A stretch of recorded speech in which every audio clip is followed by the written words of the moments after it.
you can actually see on Annie, it's almost like the mental distress that she's going through. And obviously she's trying to put up a good front because she's on TV. She's on TV. Yeah. But you can see that things are not right, particularly in this last season. Yeah. I think we witnessed a side of Annie that I don't think should have been broadcast personally. No. Just from a duty of care perspective, it didn't seem right. Roots and rigor, rigor and flow. Roots and rigor, rigor and flow. Roots and rigor, rigor and flow. Rigor and flow. One. Hello. Hi. How's it going? It's going all good. Rigor and flow. Yes, Rigor and Flow. That's the who name we of are. That's the name of our show. That's the name of our show. As always, where business meets love and culture meets critique. And my name is Aiwan. My name's Tamanda. Today, we're going to be talking about your love of reality TV and a particular show that you've been watching, Young, Famous and African. Oh, yeah. I will be bringing to the table Yellowstone, which is a show that I have only recently discovered and immediately binge watched and intrigued me on so many levels, from both a creative level and also a personal level, weirdly.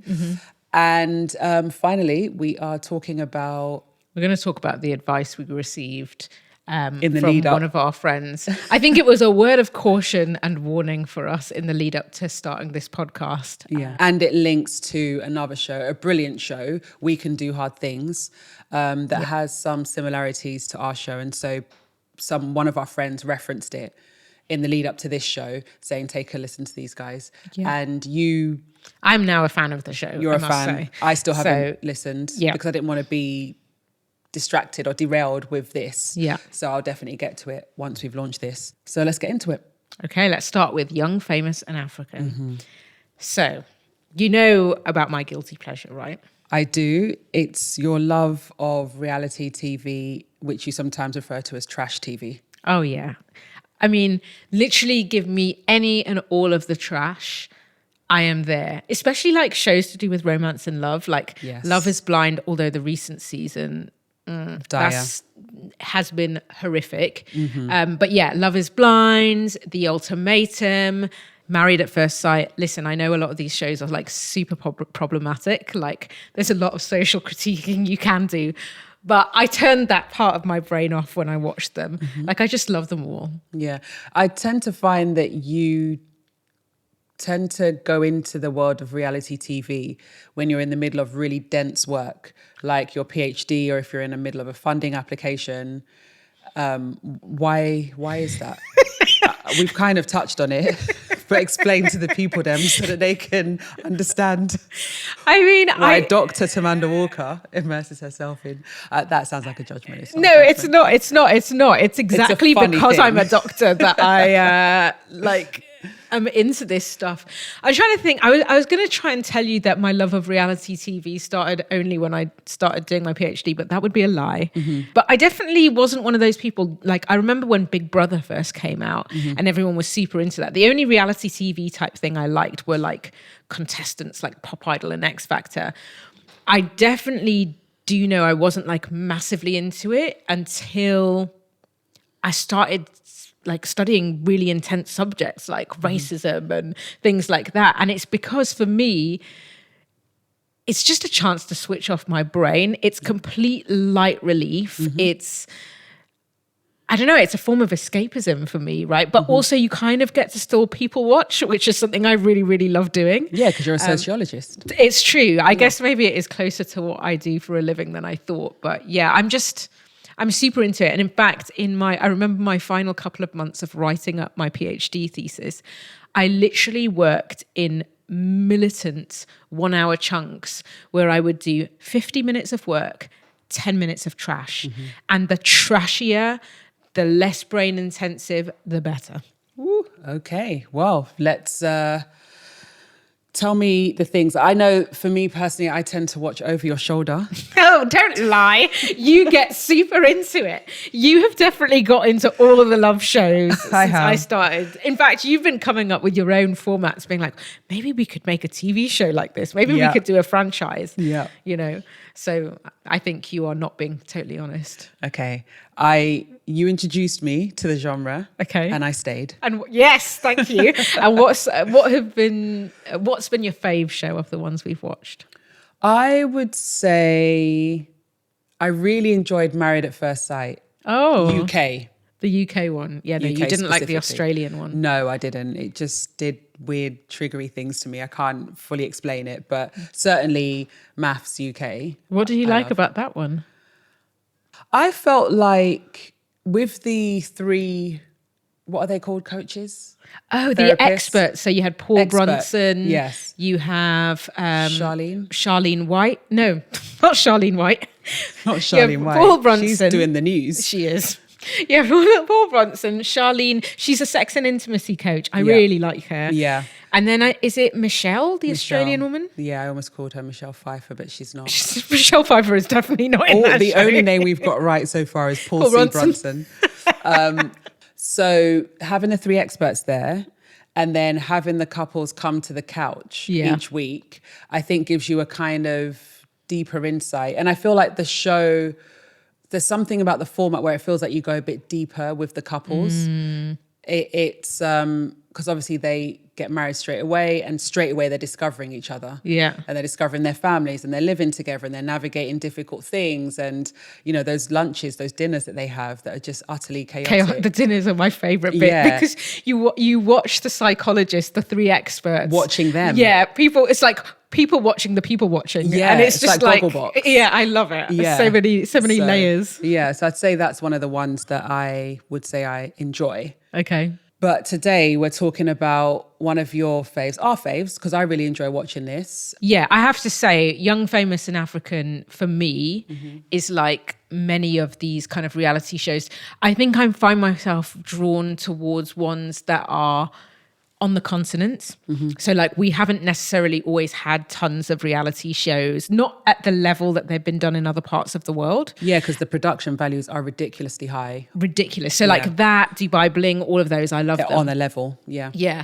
But Young, Famous and African is like, basically it charts the stories of quite a few, I think maybe at least 5 in season 1, probably more, African entertainers or, you know, personalities or influencers that are out there. And what I love about it is that they're a Pan-African collective of people. Yeah. So it is shot in South Africa and mostly happens in South Africa, but the people that are on it come from Nigeria, they come from Uganda, they come from Tanzania, they come from South Africa. You have one who's South African or based in South Africa, but hails from Zimbabwe in terms of her heritage and stuff like that. So it's very rare that you'll see a reality show on the continent that is that representative, I feel. I agree.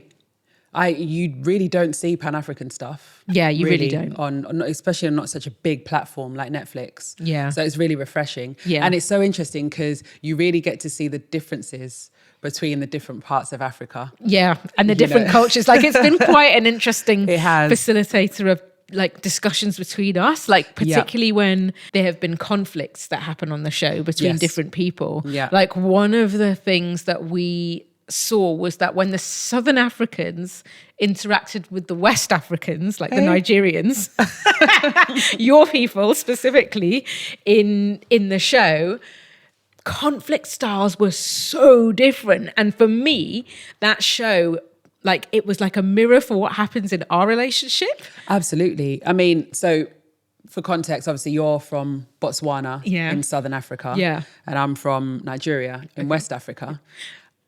I want to laugh because I was like, do I say the thing? Do I ask you? I really want to know how would you describe, without making too many generalizations, your people's conflict style? I would say that we are, generally speaking, larger than life. We are quite vocal when we're not happy with things.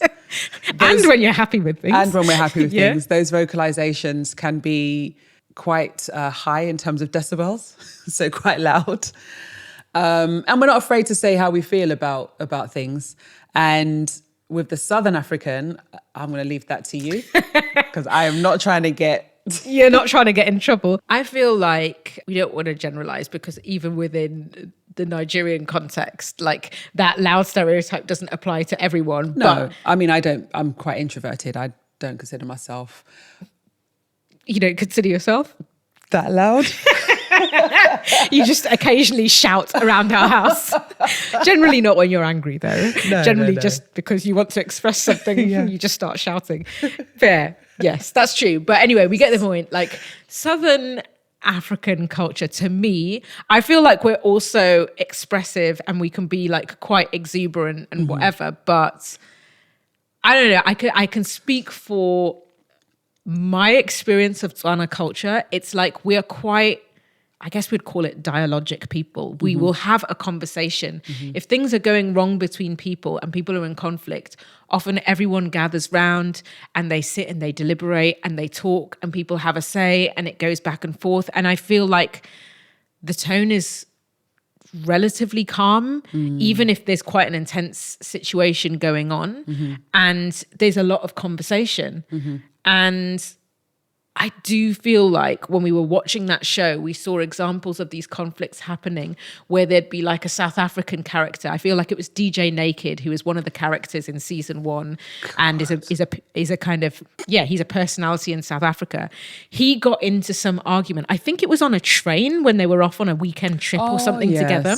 Yeah. And I know that involved in this conflict or around this conflict was this other character who is one of my faves from the show. His name is Swanky Jerry, and I love Swanky. The best. We need to talk about Swanky. But I adore him. He's a just big, beautiful, bold, fabulous Black man who is a fashion icon. His fashion is on point. Some people might see it as maybe over the top, but I feel like that is the point. Oh, I love his fashion. He doesn't hold back. Yeah, he doesn't. No. But just as he doesn't hold back in his fashion, his conflict style is also one where he doesn't hold back. But only when he's pushed. Only when he's pushed, that's true. But what we saw was when pushed on this weekend away, their styles were so very different. So DJ Naked was just like, or was it Andile? There was also another character called Andile. It might have been the one trying to do self-help life coach. It's true. Either way, even when DJ Naked has been in conflicts on the show,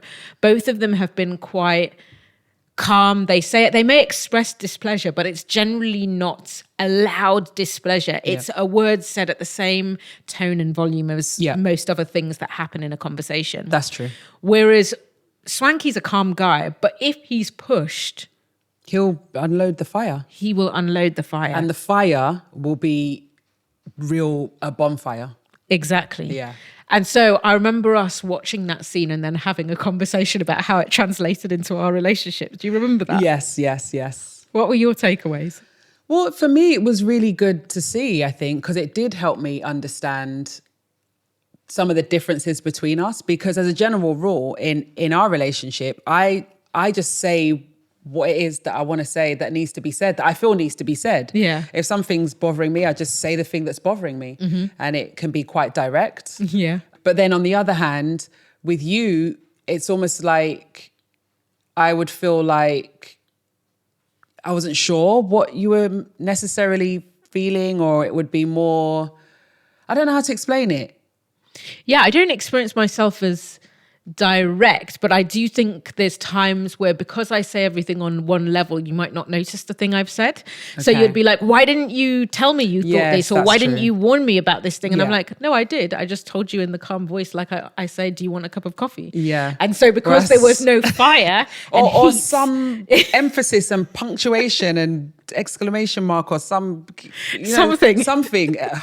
tone shift. Yeah. Bold, italics, capital, brackets. Yeah, it can't just continue on like the rest of the sentence. How can I fully understand it? Somebody's going to listen to that and be like, no, that's her Britishness. That's not because she's Tswana. Which, like, I've been to Botswana. Yeah. And I have to say, that is how people in Botswana are. It's very even and it's very calm. Measured. It's very measured. Yeah. Contrast that with Lagos. Oh, wow. Because even your capital was calm. I was like, this is a capital city in Africa. This is great. I can move here. It's so true, and it's so funny because I feel like one of the things I always say is I feel like the reason my parents' relationship has worked out is because that very British kind of respectable way of talking and not being overt with conflict or whatever actually can translate somewhat well to the Botswana kind of very dialogue, conversation-focused approach, right? Yeah. So they didn't have this, like, we in a way had a stronger conflict style to overcome or differences in our conflict styles to overcome than I feel like my parents did. Yeah. But then I'm like, but I was born and raised in the UK, so what happened to me? I mean, you've consistently talked about basically growing up in little Lagos. Basically, so, yeah. It's true. It was basically on the threshold of our front door. Inside the house was Nigeria. Outside the house was British nonsense that was going on out there. And don't bring it inside. Do not bring that stuff inside the house. So when you come to fight inside this house, make sure you fight Lagos style. Even though we're from Edo State. But yeah. That's true. Anyway, we digress. So that's been one of the fun things I would say about watching that show is it's kind of opened up a space for us to talk about different aspects of our culture. And I do want to add though, because it sounds like I'm just like a tyrant who's stomping around the house, screaming and shouting and stuff like that. You're definitely not. Yeah. I just want to clarify that for the record. That's true. I'm not an ogre. Yeah, that's true. And I would say... I am an ogre. That's a joke that only if you know, you know. If you know, you know, and I'm not explaining it. Yeah, exactly. So that's very true. I think that aspect. But what I would say though is you've definitely always been. You're really actually a very calm person. But I definitely feel like one of the ways it showed up is more that I found you go straight to debate energy or straight into. Yeah. Like say my bang, point. Fire, say the point. And then if the person doesn't like it, you say it louder. Yeah. And then over time we found with a balance emphasis, between more bold, then I increase the font and then add italics and add some colour, some red. It's not like you're just walking around violent. You do the same thing even when you're happy and you're expressing yourself. That's do you know what I mean? It's like it's just different styles of expression. Definitely. That we have. But back to Young, Famous and African. Yeah, back to Young, Famous and African. Do you have who would you say is your favourite character? My favourite character would have to be, she's a naughty one. She's the former wife of Diamond Platnumz. Zari, yeah. Wow. I don't know what it is about her, but I just love the way she can be really classy, but she can also be savage. I just get the feeling she's a bit of a boss. Oh, she is. Do you know what I mean? That's a woman who knows what she wants and gets what she wants. Yeah, and doesn't tolerate bullshit. Even when there's arguments, there's just something about her. There's a style to the way she composes herself, even in the most hottest of arguments with the others. Huh. I would never have expected you to say it. Do you fancy her? No. I totally believe you. She has got body for days. She's a very... If you say so. Measuring your words very carefully, my love. But yeah, it's really interesting. I do see what you're saying. I think she has a lot of poise. I find her a little bit of a stirrer. That's what I mean. Especially, she just stirs the thing, drops a bomb. The thing, and then just sits back and then goes, oh, well. Oh, well. And then just, puts her weave behind her ears. Yeah, literally. And sips her martini. It's true. She's very classy with her stirring, I must say. She really is. Who's yours? Who's your favourite? I think I already know. There's two people. It's a hot contest between the two. Go on. Okay, the first one I've already said, it's Swanky Jerry. Yeah. Oh, yeah. Swanky. Swanky Jerry. Swanky can be our joint favourite if you want. Mm-hmm. Okay. He's just so fabulous. Mm-hmm. Brilliant fashion designer. What I love about him is that he always makes an entrance. Always. He's full of brilliant one-liners. The fashion statements that he makes, they're just so unapologetically like African prints. Yeah. Futuristic. Afrofuturism on point. Yeah. He just brings a certain swag to the thing that I'm not sure anyone else does, even some with bigger profiles than him. Absolutely. He's different, and we don't tend to see that kind of representation of Africans on our screen. Yeah, agreed. Exactly. Who's your next character? Okay, the next person is the person who I'm not sure how other people feel, but she's a person who I think would actually be my friend in real life, if I could. And her name is Nadia Nagai. Oh, yeah. Nadia is overlooked because she is a rapper. What I like most about Nadia, it's a bit what you described earlier, is that I find her to be very poised.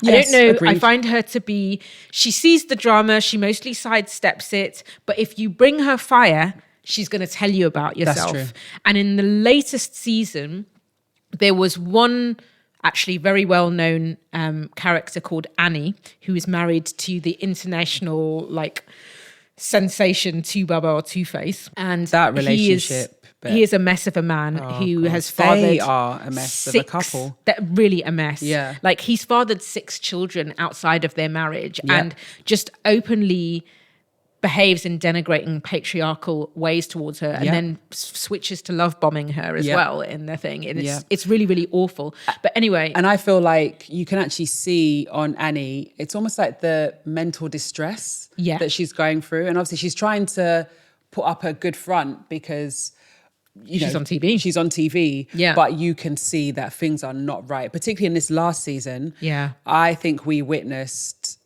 a side of Annie that I don't think should have been broadcast personally. No. Just from a duty of care perspective, it didn't seem right. I have to agree with that. Yeah. And then one of the things about that was that I think because she was in so much emotional turmoil and probably, I suspect, not doing so well, she behaved extremely badly and actually sometimes what appeared extremely manipulatively to other people on the show. And then going back to Nadia, this is what I loved about her. Because Annie has such a huge profile, most people would not challenge her. That's the problem. But Nadia was the one person who said it like it was when it came to Annie. She was just like, I get who you are. I'm not here for it. You think I'm going to just sit here and watch you treat people badly, come in and out and do this stuff. Yeah.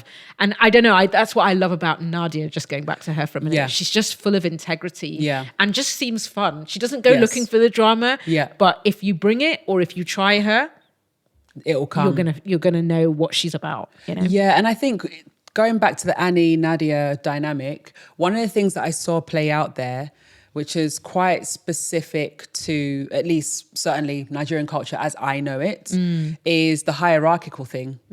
Because in our culture, age counts for something. Yes. And if you are older, you are almost entitled to unwavering respect. A free pass, a bad free behavior. pass for whatever, because you are an uncle or an auntie. Yeah. Whereas what I found is that at least the Southern Africans in the series didn't really play that.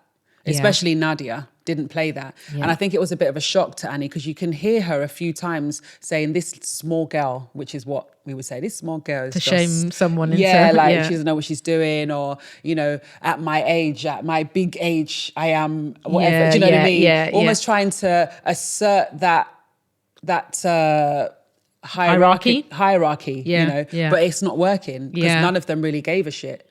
It's true, actually, and I feel like we do have that respect for elders in our culture and age, but it doesn't come down to a free pass, which is what I'm saying. So I'm not saying that. So let me just explain that I'm not saying that in Southern Africa they don't have respect for their elders, because they definitely do. Yeah, but I don't think it's like what you said. It doesn't play out the same somehow. For sure. For sure. You don't get to just bully your way through a thing. Yeah. And I quite liked that challenge to the hierarchy, actually. And also, can I just say one more thing before we move on? I know who you're going to say. My son, Luis. Yes. I missed out on talking about him. He's also one of my favourite characters. And he's Namibian. Yeah. He's into fashion.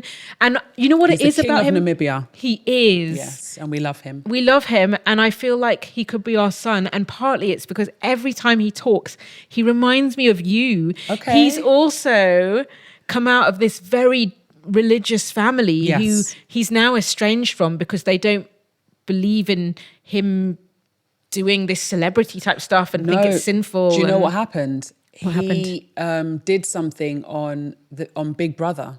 I think he had sex with someone. Is that what it was? On Big Brother, and his family excommunicated him and they haven't spoken to him ever since. Oh no. And it really broke my heart because you can see his longing for family and his search for family. Like this, he wants to have this kid and he's not sure if he wants to have it via surrogate. And he's doing all these things that are really poor choices in terms of the way he's choosing to go about them. But I know where that's coming from. Yeah. It's coming from a place of wanting to belong once again. And I've been there, so I felt it. You know what it is? Like there's something, I really see the church boy in him in the same way I see the church girl in you, despite your swearing and all the other sides of you. But like it's this just so polite, so well-mannered, so respectful, so honest, so thoughtful. Yeah, so thoughtful. Yeah, and almost wants such pure things, you know, in a way. So like... He's the only one on that series that really drew out true emotion from me, if I'm being honest. Why? Because he is so real. Yeah. And he's so open. And he's so earnest in his yearning for something more than what's currently there. Yeah. And so I guess I just resonate with him quite a lot. I really see it. And the other thing he has that you also have, I think, is he's very sensitive. You can really see he gets really hurt when and he feels really misunderstood very much a lot so. of the times when people judge him. Even when sometimes he's made a mistake. Yeah. He means well. So he gets so deeply hurt. Yes. And he's very sweet. He is. I like him. We love Luis. Why do you think people should watch Young, Famous and African? I mean, I think if you like reality TV, there's just nothing like seeing it play out in a different cultural context. I don't, you know, I watch all the reality TV shows and they don't have that flavor. It's why I like watching The Ultimatum South Africa, because when I watch like The Ultimatum France or The Ultimatum USA, it's great, but I feel like I see the kinds of people that generally get represented. And it's the same reason I love watching Dubai Bling, because there are specific cultural nuances to the way that show gets done. Like, for example, on Dubai Bling, there's no alcohol. Yeah. For a start. And so you're not seeing people get blind stinking drunk and doing the things you do when you're blind stinking drunk. No, they just have very petty other arguments. They have other petty arguments in certain very nuanced ways, which I also love to see, right? Yeah, exactly. Yeah. Yeah. It is interesting. Yeah. Would you recommend it? I mean, I brought this to the table. Would you recommend it to people? Yeah, I would, actually. I know some people don't like it because they feel like it's fake or that it's too over the top or a bit crass. But the bottom line is it's reality TV. Yeah. And if you can watch the Kardashians or any other one, then you can watch this. And it's just as entertaining. It's fabulous. It's colourful. It's vibrant. You get to see parts of Africa that we don't often get to see on, you know, international TV. So I'd say, yeah, definitely give it a watch. Yeah, definitely. And let us know who your favourites are as well. Okay, we're going to switch lanes now and talk about something that I have been seeing you watch in our house over your shoulder. Have not watched it myself, but I know you're a bit obsessed with it. It's something called Yellowstone. Yes. What is it? In a nutshell, I'd say it's a neo-Western drama. Neo-Western? Yeah. Never even heard that term. Yeah, so if you take away the neo and just think of Western, you know, cowboys and native Americans who do actually call themselves Indians in the series. So that's how they refer to themselves. The reason why I say that is because I'm about to talk about a line from it where that is used in the line. And Yellowstone, I've been watching on Netflix where the first 4 seasons are available, but it's actually a Paramount series and there are actually 5 seasons. I think there's a sequel and a prequel planned as well. But anyway, Yellowstone is set in the state of Montana. And Montana is a place where the cowboys roam. And also there are reservations with the Native Americans. Yeah. The reservations were created by the government as places that they can stay in their own land, which is just mad. Yeah. That they have to stay on these spaces in their own land. And it deals with a family, the Dutton family, who are the owners of Yellowstone Ranch or the Dutton Ranch. And the head of the family is a guy called John Dutton. And he has his children there with him. His wife died in an accident.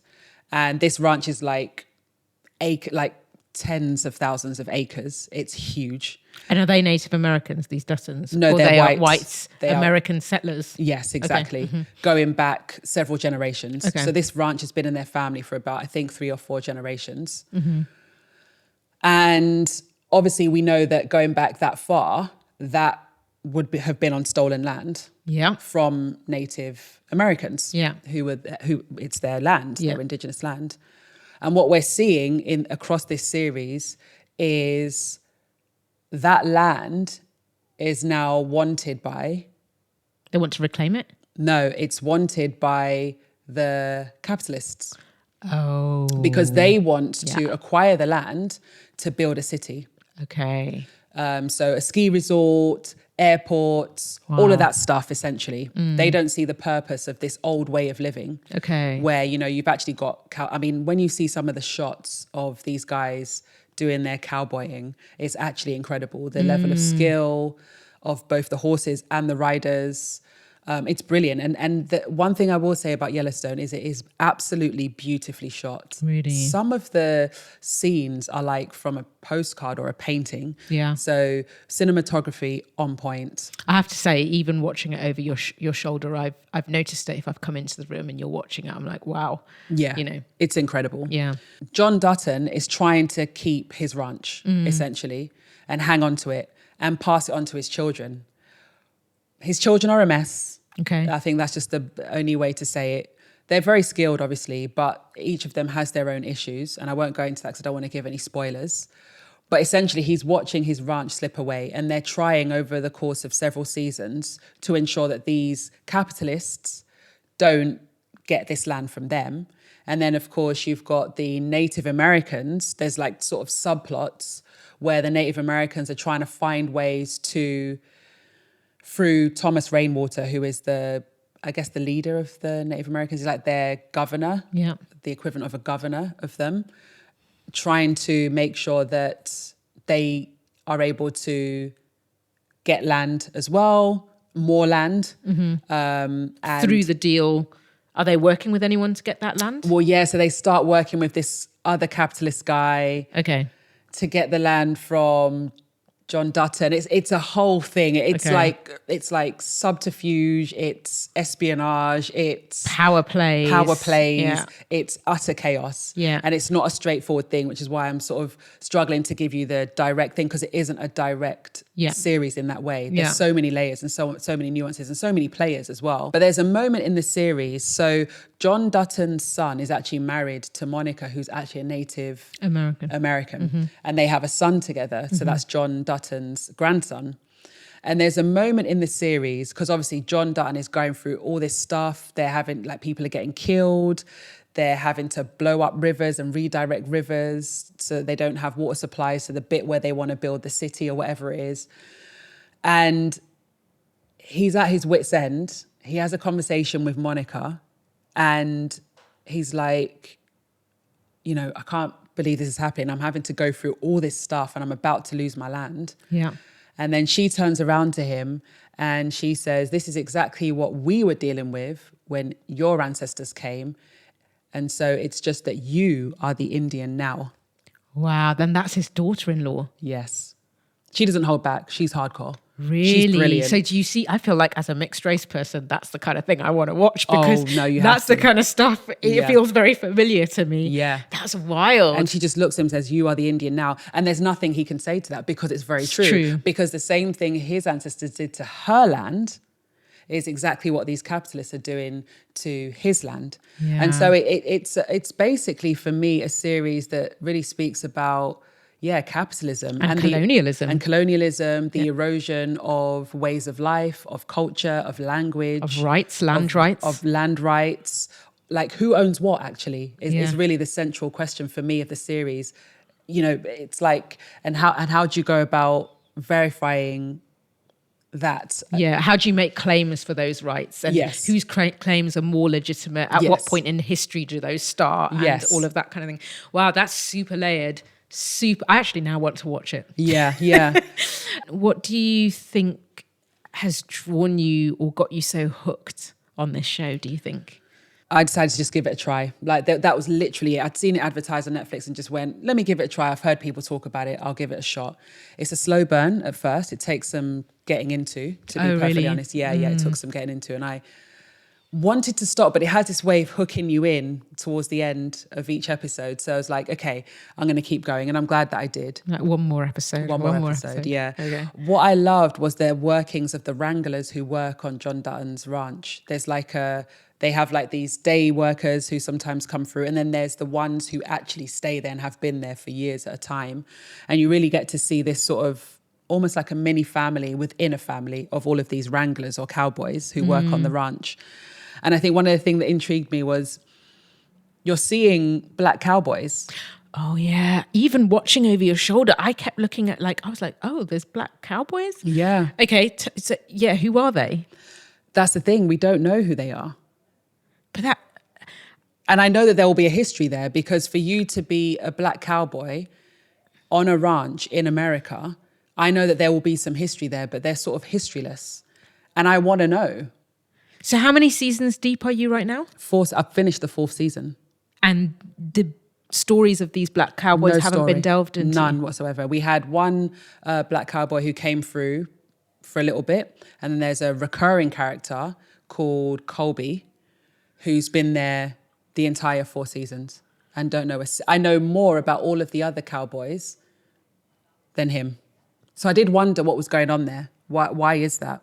That is super interesting. That what time period is this set in? Is this current? It's current. Yeah, it's modern. Okay, and they're not explaining the black cowboy thing. Is that because we are divorced from that reality and not close to, I mean, I've never been to Montana. I don't know much about it other than I have friends who've gone there or even... Yeah, I mean, when I think about the other wranglers, we don't necessarily go into their past, in all fairness. Yeah. The only one whose past we go into is Rip, who came there from young as a result of his dad killing his mum, and then he killed the dad for killing the mum. It's a whole intense thing.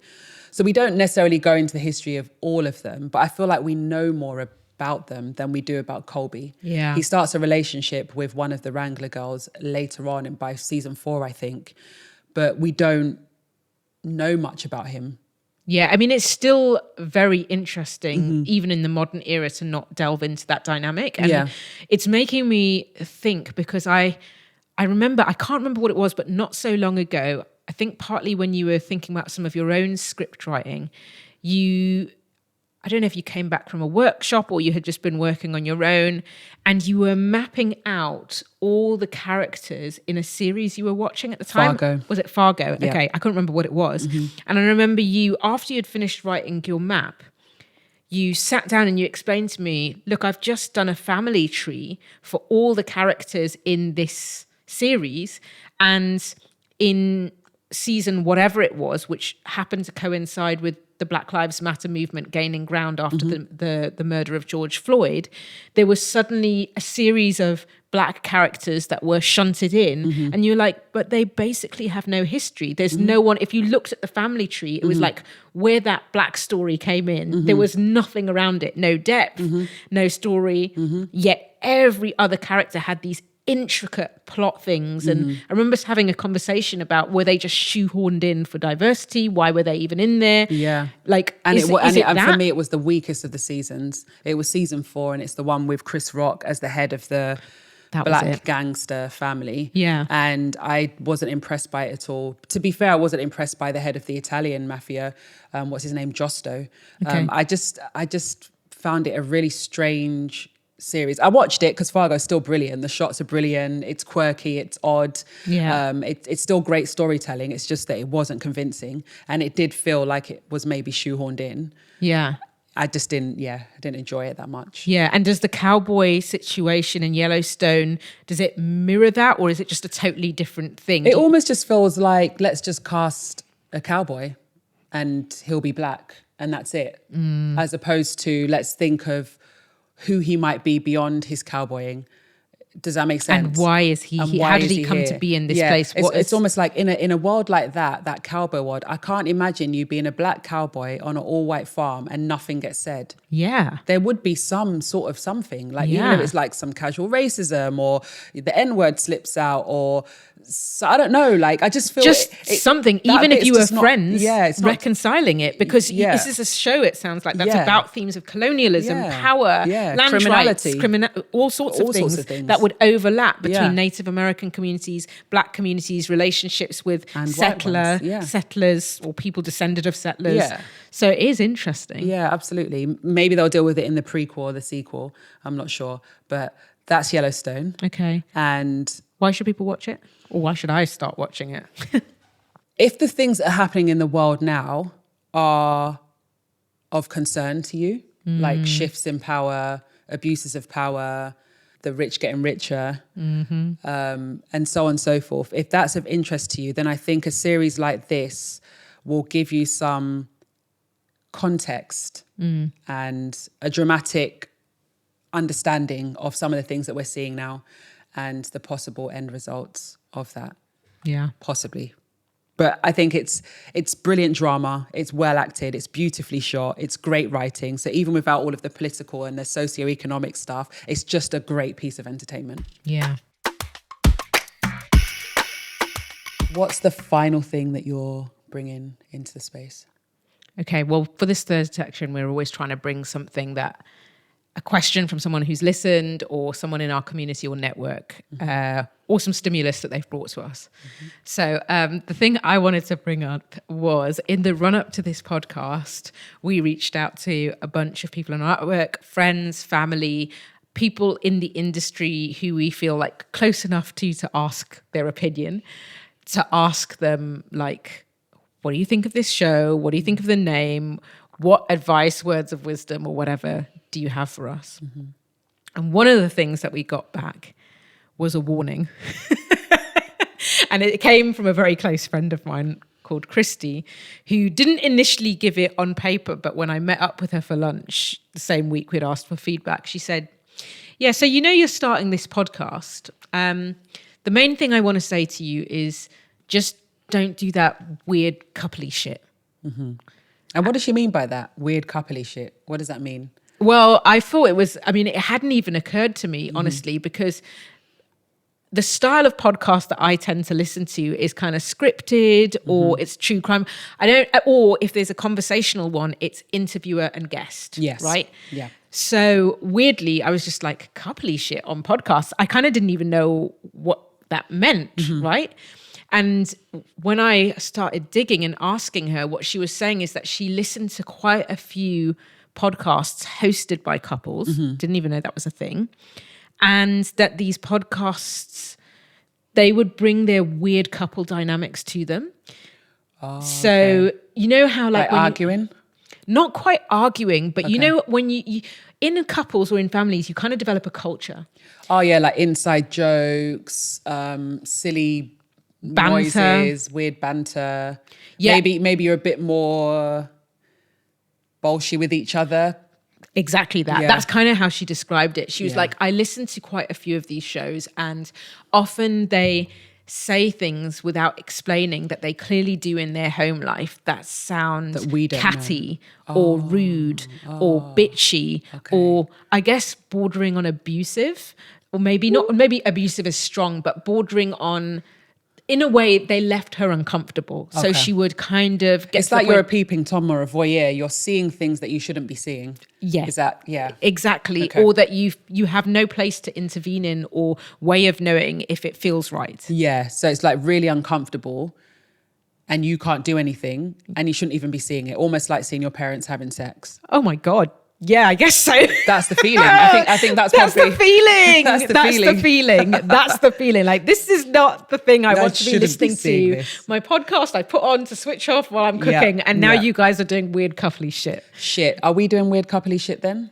Do you think? Do you know, I have no idea. I think we have to ask people. I think we probably are doing it naturally, because I feel like a lot of those things, like you say, it's just what you've done for however long you've been with that person or in that family together. It's true. So there will be things that we do that we can't help doing, because the bottom line is we are a couple. Yeah. So I think I definitely appreciate that feedback. Oh yeah. And massively. it definitely helped us in planning the dynamic of the show and how I wanted to appear. But I also know that we are a couple Yeah. and we are sometimes going to, you know, like, for example, in one episode, I think you started by going, "Hey, baby." Oh, did I? Yeah. See, it's inevitable. I feel like we can't really control that. It is what it is to some extent, but we also try. We'll try not to, you know, make it deeply uncomfortable. But it's a good piece of feedback. And I think the other thing was she recommended a show. Yeah, I asked her because I didn't know about these things, right? I was like, so what are the coupley shows you're listening to? The first show that she mentioned was We Can Do Hard Things, which is by an author called Glennon Doyle. Her wife, Abby Wambach, and her sister, actually. They're all, very interesting dynamic. Why the sister? Is there a reason for that particular lineup? I think her and the sister are super close. Okay. And the whole premise of the show is we're three people who are very, very close in an intimate relationship, like not necessarily like intimate family relationship. Okay. Like the wife and wife are in a relationship and then the sister's there, but they're really, really tight. And do I need to start again? No, you don't need to start again. Keep going. Okay. They are in this dynamic and they're all going through life together because they're a nuclear and an extended family. They've gone through divorces. They're going through mental health challenges, battling illness, addiction, battling family dynamics, and questioning and learning about things like boundaries and stuff. So this whole show is about figuring out how to adult, essentially, how to do the hard things that we're all expected to do with very little guidance often. And because the sister was very close to Glennon throughout her life and had seen her go through addiction, alcohol addiction, and go through recovery and the 12-step program, I believe. She's also very much part of the journey. And when they're talking about these hard things that they've navigated and encountered, that comes up. Also, both sisters, I believe, have been through divorces. Okay. So there's clearly a closeness between them and their couple dynamic that they bring in. Okay. I haven't listened to the show, so I don't have a frame of reference because I didn't want it for me to interfere with the planning of this show. Yeah. Because, you know, you're already in your head about, it's got to do this and we've got to do, and then we're doing the format and development, and I just didn't want to be influenced by it or have any doubts. I think sometimes you've just got to work in your silo and then sort of emerge and go, what are other people doing? Yeah. So that's why I didn't listen when you initially brought it home. Why should people listen, or what do you get from it? What do you enjoy about it? I have to say, so I'm only 7 episodes deep, but I can definitely, I would say I'm a fan of the show actually at this point, even 7 episodes in. There's lots I've loved. Okay, I've got to be honest. First of all, I was like, what? There's another couple doing this. I don't know why I thought we would be original. Nothing. We are the only one. There's nothing new under the sun. There is nothing and new also, under the sun. They have massive profiles. Like Glennon Doyle was already an author and a writer who had a strong community she'd built around her work. Her wife, Abby, was I believe a former Olympian as an athlete, so massive presence and kind of well known in that space. And it sounds like even when you listen to the episodes, the kind of person who can hold a room and is just quite a fun person to be around. I don't actually know the sisters' background. It hasn't been talked about so far a lot, but it's in essence, they have these massive profiles where we don't necessarily. So it was like, oh my God, there's a queer couple. They're talking about their lives, and they clearly do. They don't talk about business, but they kind of are doing this podcast together and probably other things. And I was a bit like, we're going to be really unoriginal. People are going to think we've copied, yada, yada, yada. But what I loved was they were so transparent. They got into it straight from the jump. And they just talked about hard things. So I found there were immediately valuable takeaways. I also loved that you could really see their progression. They started off with Glennon recording almost like she is an author. She recorded almost as if she was reading something she had written in the first episode, but they switch mega quickly. So it was quite liberating and inspiring to see like, oh, they also just had to try and you just gotta start and do something and figure it out as they went. I mean, the podcast was an example of doing hard things in action, right? Absolutely. But also there were some brilliant themes and topics of conversations that I've just really enjoyed hearing their take on. What was one of your top themes? I think two stand out. Okay. Their early episodes, they had one on affairs and cheating in relationships.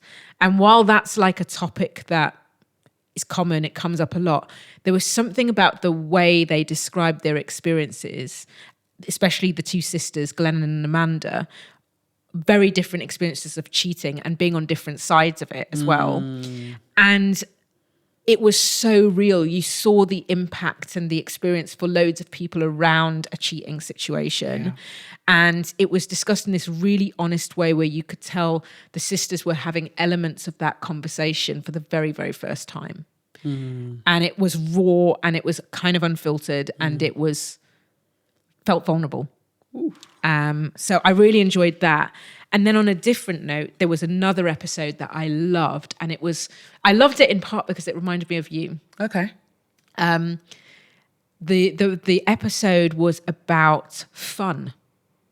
And whether women know how to have fun and how that shows up in heterosexual and same-sex relationships. So were they saying that women in heterosexual relationships aren't able to have fun, but women in same-sex relationships are? No, it wasn't that. That's why I really liked it. It was really, really interesting because Glennon Doyle was saying she had previously been married to a man. There's a lot of crossover in Glennon Doyle's experience with my own. So I've enjoyed watching that. I'm sensing the resonation. Is that even a word, resonation? I don't know, but I know what you meant. You're resonating. Yeah, I was resonating with her very much. And she describes this journey of leaving this marriage. And she said that when she eventually fell in love with her now wife, she thought all that gendered nonsense would be gone and they'd live in some lesbian bliss. How naive. They didn't have to deal with any of this stuff. And it was just totally not that. Like if you had to say a stereotype, you would assume by the way they talk, Abby, her wife, who was the former Olympian, is more the mask. Okay. And from the image, I would have said that. Yeah, exactly. Yeah. And that if they were playing out certain kinds of gender roles, maybe Abby might be playing more into the stereotypically male role.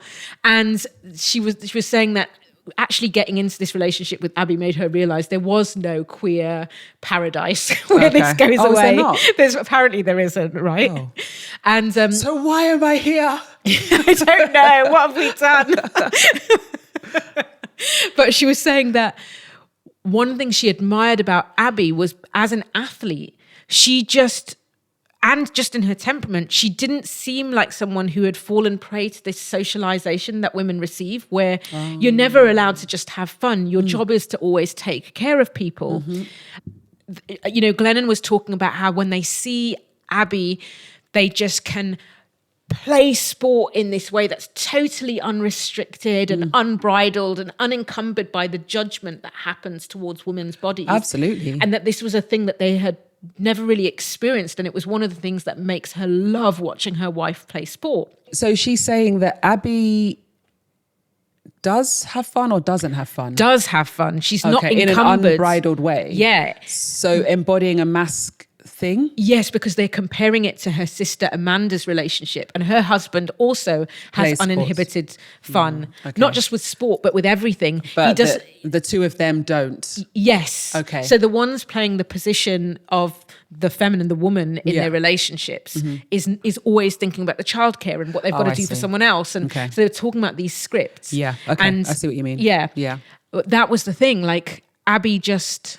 I feel like we should do an episode on that, about gender roles and scripts and how they play out in our relationship, because I feel like you obviously came out of a similar relationship in terms of like with a man, and I feel like that's one of the things that we've discussed over the years, and so it'd be interesting to have that conversation. So I feel like if people want us to talk about that. I'd be up for it, I think. I think it would be a really interesting conversation, in part because I saw a lot of you in what Abby was describing. Okay. When I look at you, you play sport and you get in the gym and you seem unbothered by what people think about how you look. I don't know that I feel that way.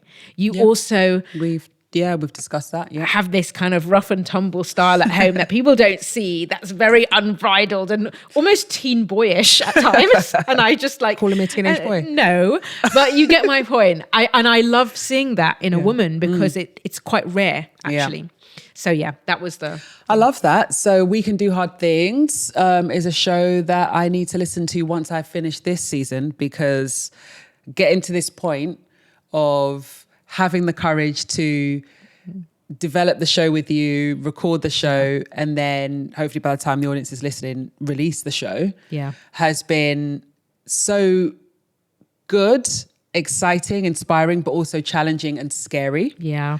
And so I want this show out, and then I can listen to other things. Because if I listen now, I will critique and get in my head and lose ground and courage. But yeah, so... Yeah. That was good. So Young, Famous and African, Yellowstone, and We Can Do Hard Things. Check them all out. It's true. We just gave a review of 3 bits of content. Yeah, absolutely. And as always... If you have something you want to share, you have thoughts on this episode, there's a piece of content you'd like our thoughts on, reach out to us. Our email address is rigorandflow@gmail.com, and that's RIGOUR and AND flow FLOW @gmail.com. We'd love to hear from you. See you later. Bye.